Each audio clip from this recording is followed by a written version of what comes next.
All right. Welcome in. It is time for the Georgia show, and we are going to be chopping some wood this evening.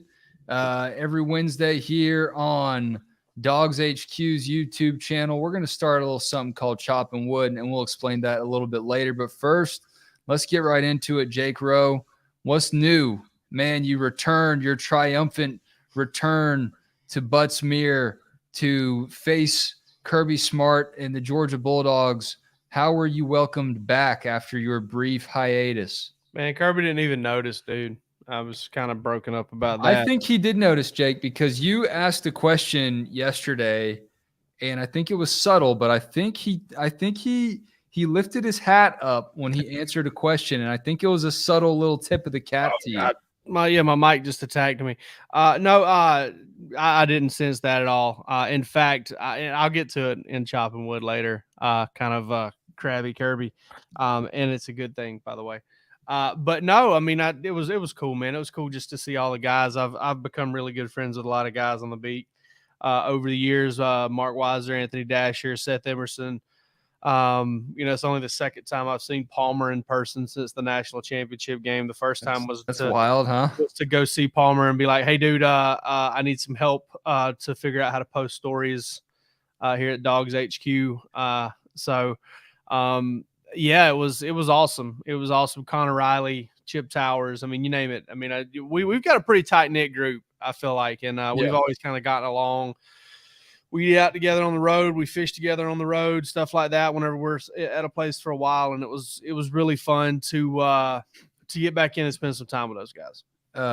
Jack, our fearless intern, says Kirby definitely seemed to be in a better mood once he saw Jake there.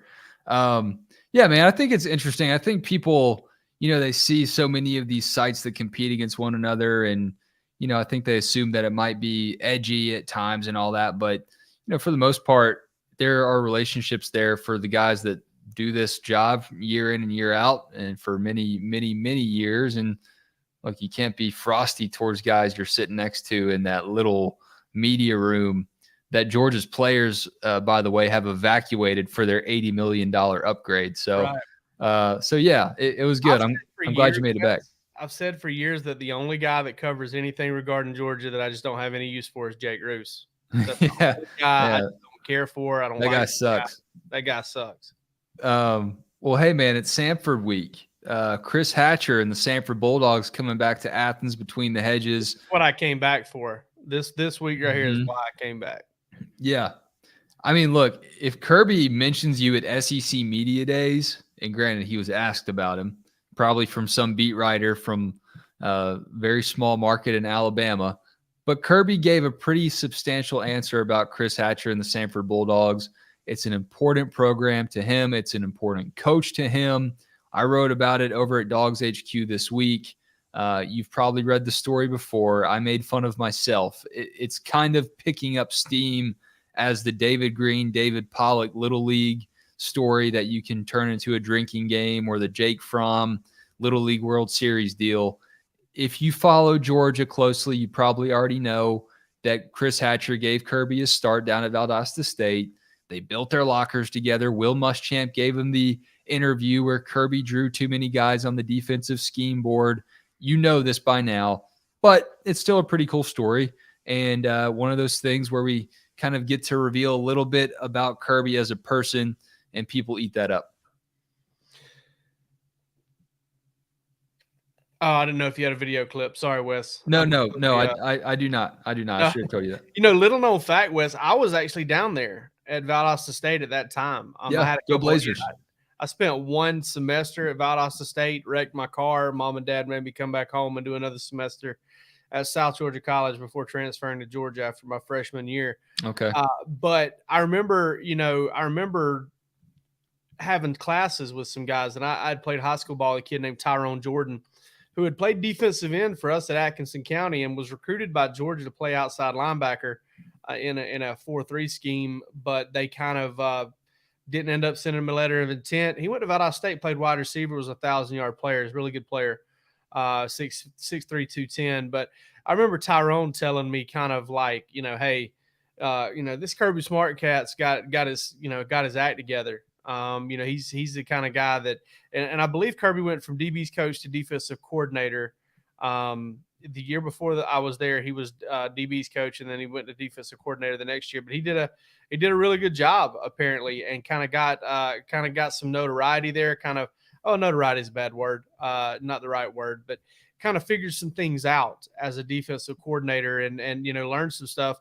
And then I want to say he went on to Florida State and did some stuff there. But that time working for Chris Hatcher, I think Hatcher had done so much at that point, had such a big influence, and had been influenced by some other really good coaches like Hal Mumme, Mike Leach.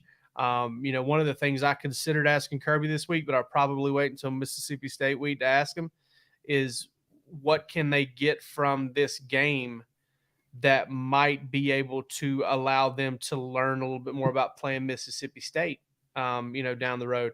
And I don't think this week's the right week to ask that, seeing as how Kirby, seems to, he's trying to uphold that standard. He's trying to respect the opponent.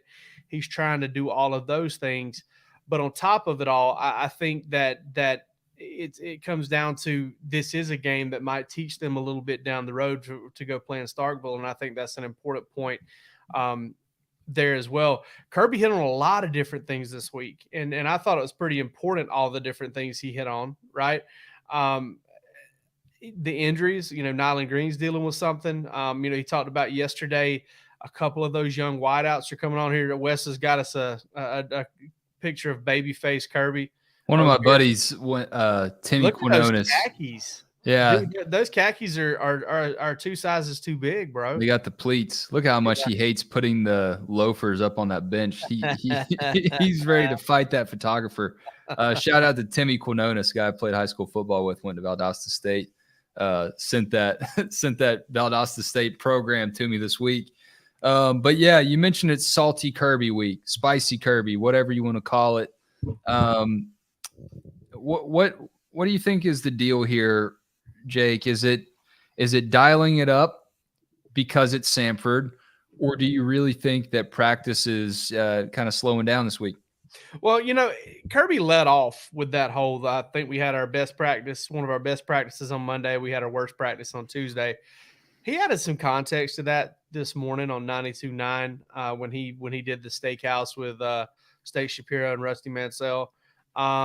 He brought up the fact that a lot of their practices have been so good that he felt like you didn't have to be just a god awful practice for it to be the worst practice. So I thought it was pretty interesting that he did that. But listen, we got an article up right now. And again, I'm going to talk about it more in our segment later on that we're going to do when we chop some wood. But, listen, Wes, I think this is just what you got to do as a head coach. It's just the mind games you've got to play. You got a lot of different personalities you're trying to get to come together and to stay serious and to stay focused. And listen, they just heard all off season about how if they didn't do this and how they didn't do that Oregon was just going to kick their ass. Okay. That's what they heard. And then, man, they rolled right over Oregon. And when that happens, you almost have to double down as a head football coach. Like, you almost have to just kind of be like, all right, there's only one way to go from here, and we just got to go harder. And I think that's kind of what we ran into there. And I'm not going to lie, Wes, every time you put me on that single screen, I'm like, God, Wes has dropped out. No, I'm still. You put rat poison up there. And I'm still here. I'm still here. To keep talking. I was panicking last time. I ain't going to lie. No, it does get a little nerve-wracking when you're the only one on the stage. We're going to hear a little bit more from these guys later on in the show. I had Taylor Zarzer and Matt Stinchcomb on a call this morning. They're part of the crew, also including Alyssa Lang on the SEC network that'll call the game.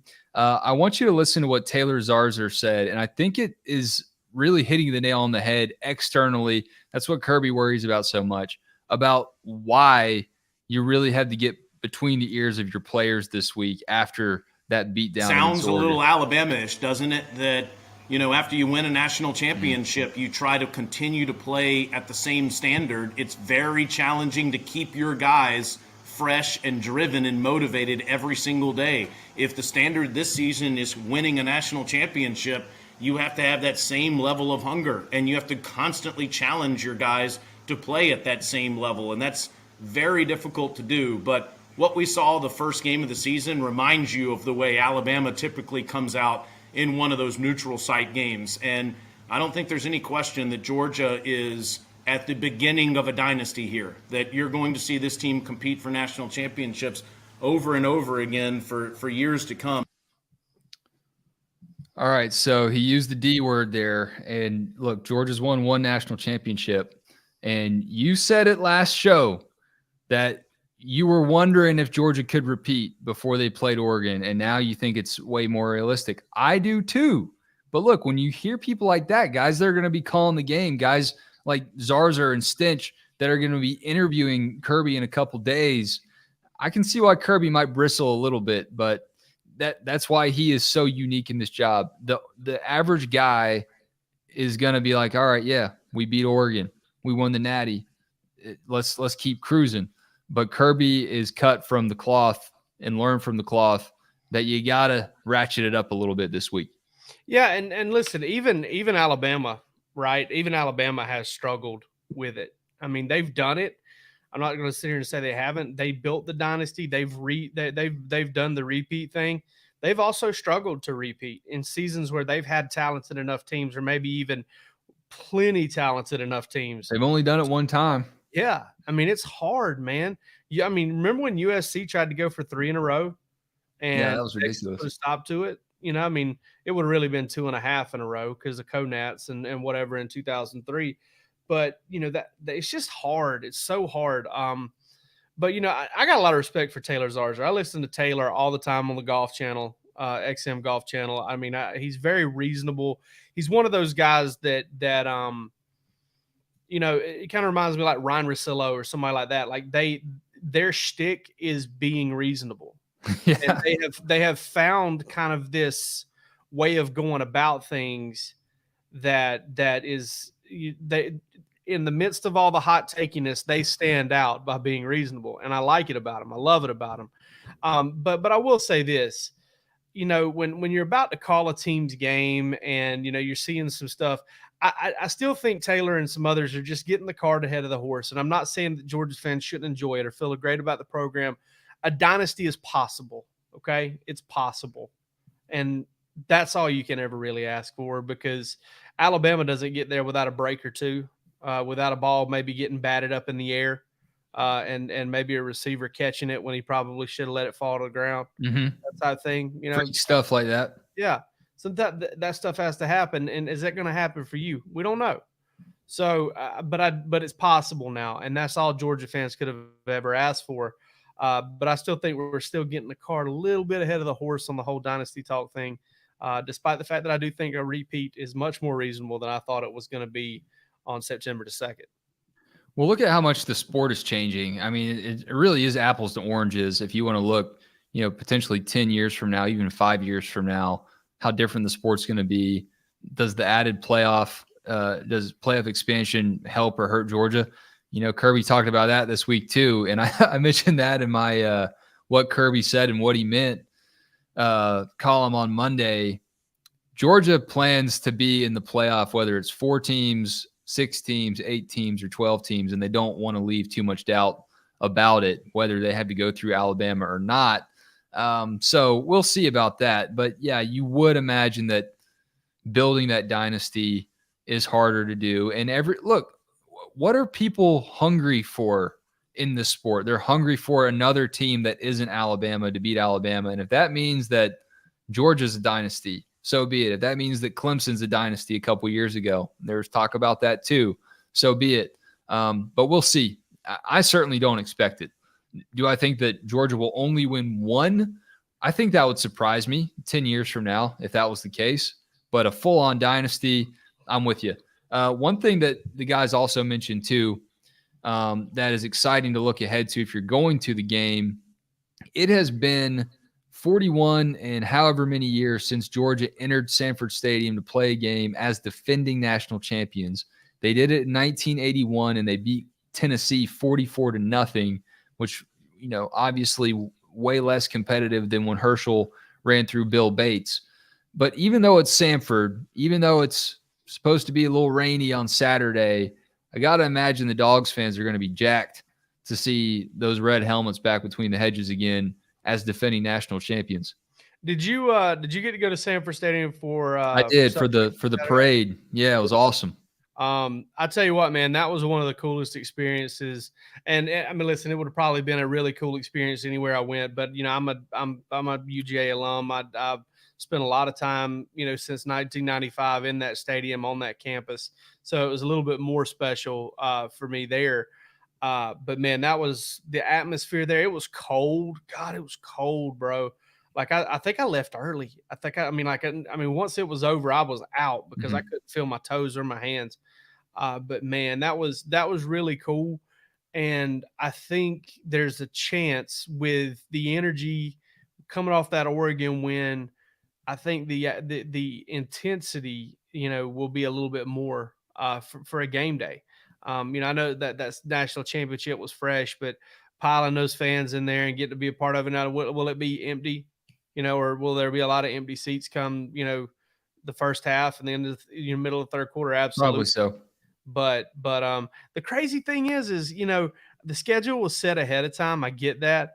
But dang, man, you don't get to play an SEC home game until October. I know. For winning the national. And then it's Auburn, and how weird does that still feel? Yeah. That still just doesn't feel right to me. It isn't natural. Yeah. They really do get, like, I think they get a little bit of not even special treatment. I'm just going to call it sympathetic treatment from the SEC. Okay, Auburn, you have to play Georgia and Alabama back to back. We'll move you up in the schedule. Okay, Auburn, you already have to play Georgia when Missouri and Texas A&M come to the conference. We'll give you back-to-back home games, and then that helps you get the prayer at Jordan-Hare. So many weird things about Georgia and Auburn in this rivalry. And I tell you what, man, I mean, you know, I don't want to get off on this crazy tangent with Auburn, but seems like they sold their soul to the devil for that prayer at Jordan-Hare because, oh boy, for Cam Newton, Athens has been a house of horrors since 2005. Yeah, I think blackout game in 2007, it has just been, you know, blood and guts all over the field. Yeah, who could have imagined that, man? All right, let's get back to this week. I know it's Sanford week, but we got to stay locked in. We got to stay locked in. We're talking about a team in Alabama, a small team in Alabama. You asked Kirby about the wide receiver depth, and I think it's an important thing to bring up. Because, yes, you got Ladd McConkey, you got A.D. Mitchell, you got Kieris. But what's going on behind that? We saw how important depth could be to Georgia's wide receiver room last season. Here's the question. I would love to hear more because you wrote a breakout on it this week.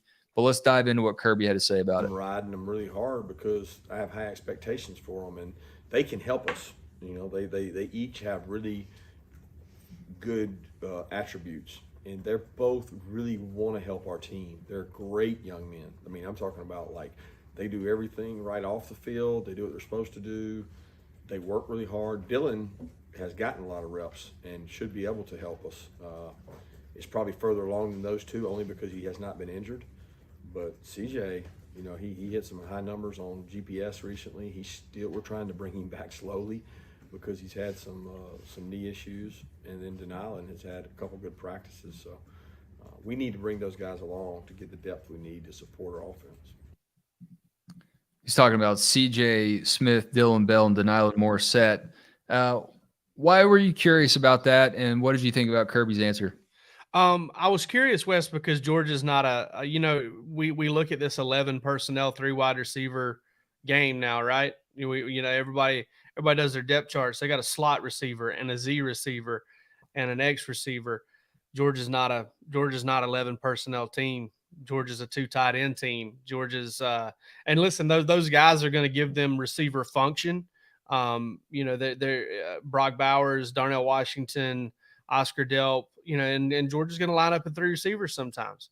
But I wanted to know because, you know, you look at those snap counts from Saturday. Palmer Toms did a great job getting them up there for us, and he's going to be with us a little later on here in the show.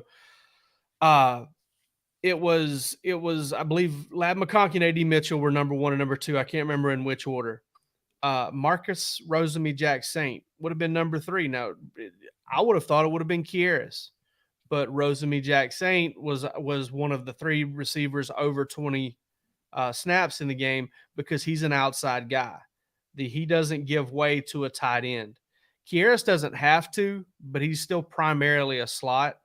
Dominic Blaylock kind of has that same role there. So those 2 combined, I want to say, for less snaps than Marcus Rosemy-Jackson. I'm not 100% sure on that, but it's they were both in the neighborhood. And so I wanted to know, all right, these other 2 cats, and the reason I didn't ask about Cole Spear is because I think Cole Spear might be more in that Kieris Jackson, Dominic Blaylock mold. Maybe a little bit bigger, but kind of in that same mold. So I asked about Morissette, I asked about CJ Smith, I asked about Dylan Bell, because those are outside guys who have a better chance of being on the field when the tight ends are on the field. And not only that, specifically CJ Smith with that legitimate track speed, with that Arian Smith type speed, brings a different element to it. And I really wanted to just know where they were at, because we'd heard a lot about Dylan Bell, but not about those guys. And Kirby Smart revealed probably the biggest reason why. Denila Morissette was hurt most of preseason camp. CJ Smith was hurt all of preseason camp, and now those guys are healthy and trying to make a move. We're about to go 14 personnel, bring in Palmer Toms and Jake Roos. But before we do, one other thing that stood out to me about that press conference on Tuesday was Kirby responding to a question about how he handles quarterbacks in the transfer portal. Everyone and their mama was concerned about Georgia not bringing anybody in the transfer portal this season. And I was interested in that. I'm interested anytime Kirby says anything about the transfer portal, because they didn't feel like they had to do it. But how do you keep guys out of it, especially at the quarterback position? I thought this was pretty interesting. Kirby, obviously, a lot of quarterbacks go in the transfer portal these days. How hard is it to keep talented guys like Carson and Brock around when so many guys want to go right away? I don't think it's hard. I mean, I think you be very fair and honest, and they have to make decisions based on what's best for them and what's best for the program, what's best for the team. I'm here to protect the University of Georgia. My job is to develop those young men. That's what we promised them to do. And Coach Monken, our staff, I mean, there's not a lot of places you can go that you can play for a offensive coordinator that coach quarterbacks in the NFL. He coach receivers in the NFL. I mean, every kid wants to go to the NFL. So I've never had a scout come ask me how many plays or how many reps he got as freshman, sophomore, junior year. They want to know what the finished product is. So the end game is the goal, and if guys want to stay and be a part of that, be part of something special, then great. Wes, I'm hearing that the Live Professional Football League is trying to take some of these guys out of the draft. So Kirby may be wrong on all these guys wanting to play in the NFL. Yeah, you never know. You never know who's going to join Live next. I don't know. I really don't have anything else to add other than when Kirby has a chance to recruit at a press conference, he's going to do it.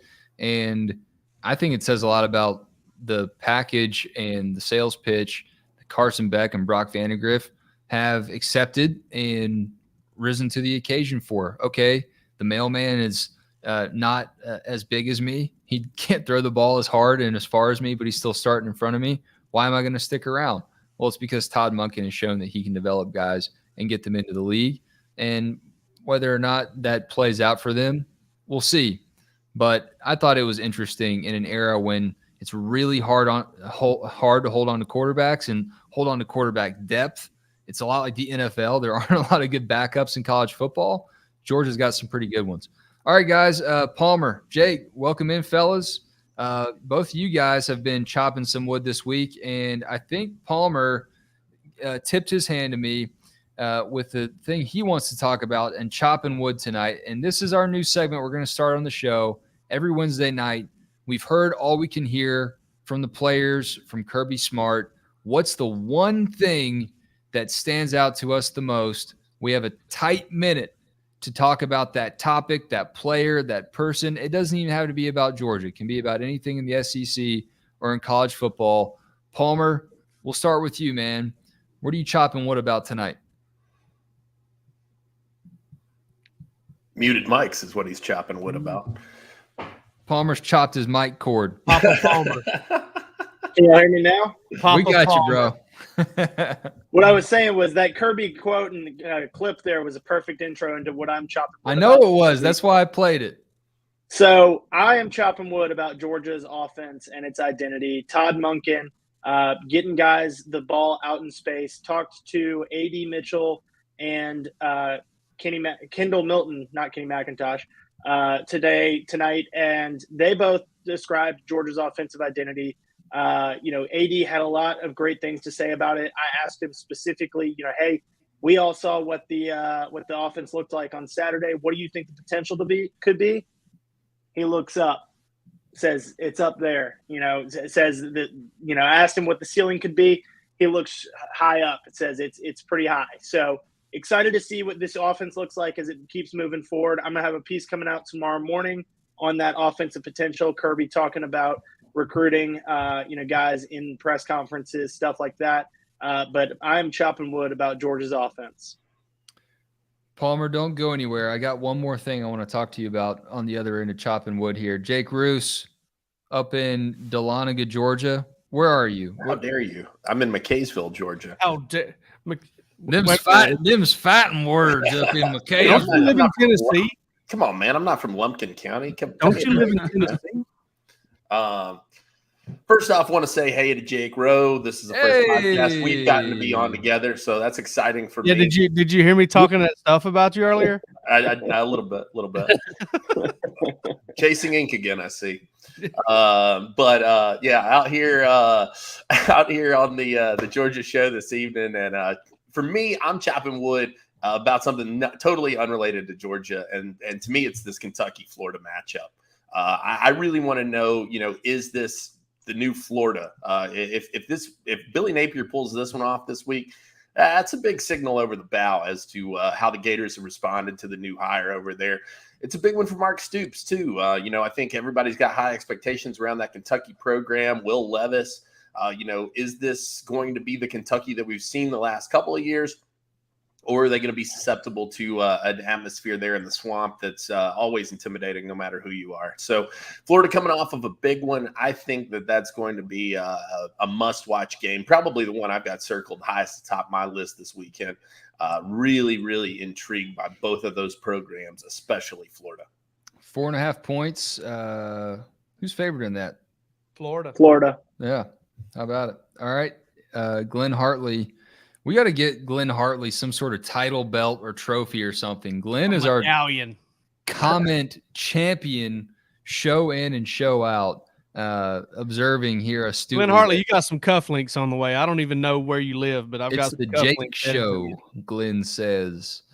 All right, let's go to the other Jake then.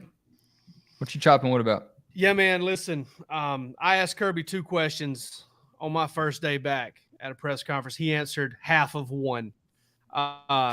He's pissy, man. He's in a mood, and I like it. Like there was early on when in 2016 when Georgia was getting backhanded and forehanded and uppercut by Ole Miss and barely beating Mizzou and just struggling, right? And Kirby was crabby then too, and that kind of ticks you off a little bit because it's kind of like, all right, I'm covering a bad team. You're coaching one. We can all get along. But he's coaching a really good one, and I'm covering a really good one. And I kind of like the way he has settled into that role of just kind of being really incredibly tough to please. And obviously you get that from a guy like Nick Saban. I know Coach K is a big influence there because, when they're doing well, you coach them harder and you're more critical. And when they're struggling, you love them up a little bit more. But I'm chopping wood about this Kirby demeanor. I like it, and I think it's what Georgia needs right now.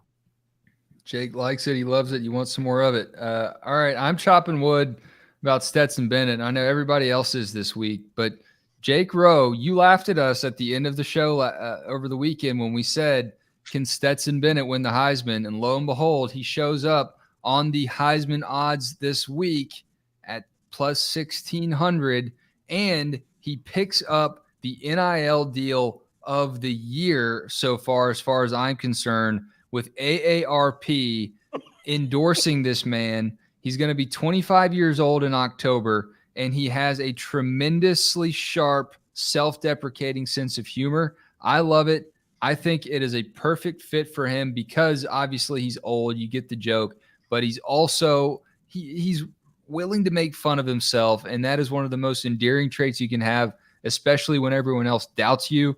I love it. I love everything about it. You hate when you see the AARP mail in your mailbox, and Georgia's opponents hate when they see Stetson Bennett deliver too. It's perfect. I'm chopping wood about Stetson Bennett. And someone asked us on the board today before we went on, let me try to find the comment here. How much do we expect Stetson Bennett to play? That's from Kang the Closer on our premium message board. Do you think Kirby will let him put up numbers like he did against UAB? I don't know about you guys, but that circumstance was a little bit different last year. He was coming in for an injured JT Daniels. Now he's the guy. So I don't necessarily expect Stetson to be out there too long. He better hurry. He better hurry because he's got to get it done quick. I don't see any reason to do it. I mean, that's the thing for me is, you need to be cultivating for next year. This is a good opportunity to do it. Stetson showed you last week what he can do in a big game. I don't see any reason to risk any kind of injury or anything of that nature.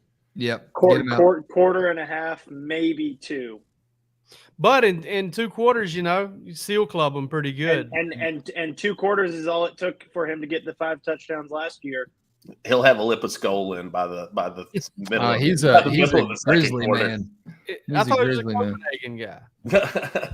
It's something. These are the something to important ask questions him. we need to ask. I Something don't to like ask him. much anymore now. Palmer, I mentioned I want to ask you one more thing. We got a comment from guess who, Glenn Hartley, who told us he's from Vidalia, Georgia. Brings up Where that the onions are grown. Chaz Chambliss is jacked. Chambliss. You wrote about Chaz today or yesterday, Palmer. I can't remember. You guys are putting out so many great articles these days. What did you learn about Chaz Chambliss this week? Yeah, first of all, like Jake said, being put on the solo screen is a little bit intimidating. Yeah. But you got to show off that on-3 ball cap you got back there. Yeah. And the diploma too. Got to prove that I graduated. Hey, what I learned about Chaz this week is that he is an incredibly hard worker. We got to speak with him Tuesday night. First time that he has spoken to the media at Georgia. And the thing that we heard, the constant message from he was the third of 3 people that we talked to. We talked to Kirby, we talked to Kamari Lassiter, and then we talked to Chaz. And both Kirby and Kamari mentioned how much Chaz is out there working, pushing other people to be better. Kirby said that he's probably a little bit upset that he had to do media because he couldn't stay out after practice. But Kirby described, being up in his office and seeing Chaz and his best friend Brock Bowers out there working together all last season. I think that's really showing up for Chaz so far this year. He had a strong camp, looked great from what we saw, and I really think that he's going to give Georgia at a position where depth is a little bit of a concern because you've got 2 proven guys and then some question marks after that. Some young talented players in like Marvin Jones Jr. and Darius Smith at that position. Chaz is certainly capable of giving Georgia some quality reps there. Saw him in some with the first team on Saturday. Think he'll get a lot of reps this Saturday. Chaz Chambliss, hard worker, and that is making himself better, and it's making his teammates better too. Oh boy, you bring up Darius Smith, man. I can feel it in my plums when you do it. I mean, he's just, that kid is unbelievable, that man. Bluish. Listen, I Bill Shanks ready for the market. Bill Shanks sent me a picture of Darius Smith on the sideline the other night, and man, he looks good. I think that kid's a future star. I'd be willing to take on that. His arms go past his knees. It's insane. They legitimately do. We use that. They do. Listen, but I'll say this about Chaz Chambliss, man. I thought Kirby was going to drop the old he quit school because they had recess. Like he was talking some stuff about Chaz Chambliss. But hey, I'll tell you what I learned about Chaz Chambliss. Chaz Chambliss was asked about Brock Bowers, and for some reason he thinks that Napa is the country in California. So I found that very interesting. I don't know what Brock Bowers is telling these guys that have never been to Napa. Listen, it's beautiful country, but it ain't the country. What's the difference? not What's the the difference country. between foie gras and potted meat, man? Come on, ain't nothing. Chaz going up against a very good Georgia offensive line. I promised you a little bit of sound from our guy, Matt Stinchcomb, who was great to stop by this morning. Someone was talking about the offensive line on our board today as well, guys, and wondering about the rotation that Georgia's doing. Here's what Stinch had to say about it before we pack up for the night. What did you think about Georgia's offensive line against Oregon, Stinch? I thought they played well. They had some mental errors that they need to clean up. There's some free hats, some unblocked defenders that are a concern. But their ability to get young guys in early, I want to say Warren McClendon by the third series had already rotated out. That's an impressive development to be able to pull off. Mamarius Mims gets in there. Next thing you know, McClendon's out in there at left tackle, and they're able to roll some guys through. Guard's still a question mark, and I think that's an area that they can still improve. It looks like the rotation at tackle makes sense. The center makes sense.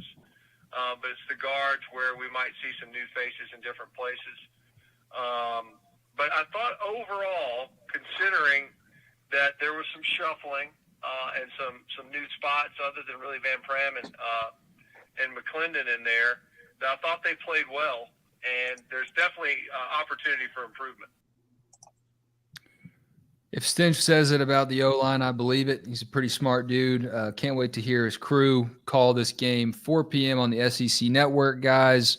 Any final thoughts before we pack it up and get ready for this home stretch before the Dogs take on the Dogs?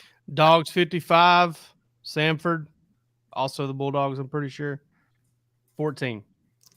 I'm excited to see the young guys, man. I think that this is a really special young class that they brought in last year on the defensive side of the ball, and look forward to seeing those guys get some reps on Saturday. Got a score? Gosh, I don't know. I picked it like 56-7 or something like that. I mean, it's I think in my season prediction, I wrote reviews for most of them, and I think on this one I just wrote next. Yeah, I going off of what Jake said there, I do think that we're going to get to see some of those younger guys that didn't get in the game. Me and Connor Riley have been talking this week, trying to set an over-under on how many guys get in the game. Georgia played 66 on offense and defense last week. Any guesses from y'all on how many get in the game this week? Because I think it's going to be more than that. 66 was the number, not including special teams specialists. I'll let y'all think on that for a second, but looking at that young defensive side of the ball, I think that we're going to get to see some of those young cornerbacks, like Jake mentioned earlier. Nyland Green maybe dealing with a little bit of an injury, could mean more Jaheim Singletary and Julian Humphrey, more opportunities for those guys. Maybe a Marcus Washington Jr. getting in the game. Ja'Cory Thomas is somebody at safety that didn't get any reps. Excited to see those guys. Excited to see them get those other ones that did get in the game, give them more opportunities. And hey, we talk about Darius Smith. Maybe he can get in the game and get a pass rush opportunity there, get to develop his talents there. And speaking of rotating the offensive line, I'm excited to see Ernest Green get some strong playing time, man. I think that's a kid that everything I've heard has been positive. He was the centerpiece of Georgia's offensive line class last year. I think he's the gem for sure. And he's a kid that I think will get a lot of playing time this week. I'm really intrigued to see him, where they slot him in, how they feel about where his future lies. But another kid, sky's the limit. We've talked a lot about these defensive guys. Obviously, Malachi, Mikel, Marvin Jones, Dalen Everett, Jaheim Singletary, those 5-star guys on defense. But to me, Ernest Green is a guy that I'm really, really intrigued to see a lot of.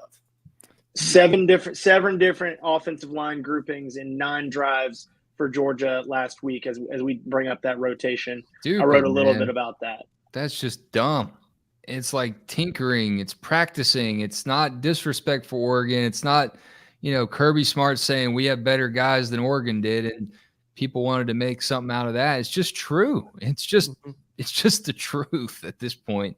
It might be something where you're looking at a participation count that's close to the amount of points that Georgia puts up. I'm going to say, though, not quite that much. I'm going to say Georgia 52, Sanford nothing. As Kirby demonstrated, it's nothing personal against Dan Lanning. It's not going to be anything personal against his old mentor, Chris Hatcher. As we bring the show full circle, it's just business, and you got to get these guys ready, and you got to get them ready to put up a lot of points because Tennessee's going to try to do it. So is Mississippi State and everybody else this year. And I think Kirby and Monken are playing a different ball game this season. That's all I got, fellas. I appreciate y'all hopping in. It's middle of the week. It's a game week. Let's strap it up. If you're at Sanford Stadium this weekend, enjoy it. Your defending national champions are back, and let us know how you're chopping wood. Send us your tailgate pics or invite us, even better. Thanks, guys.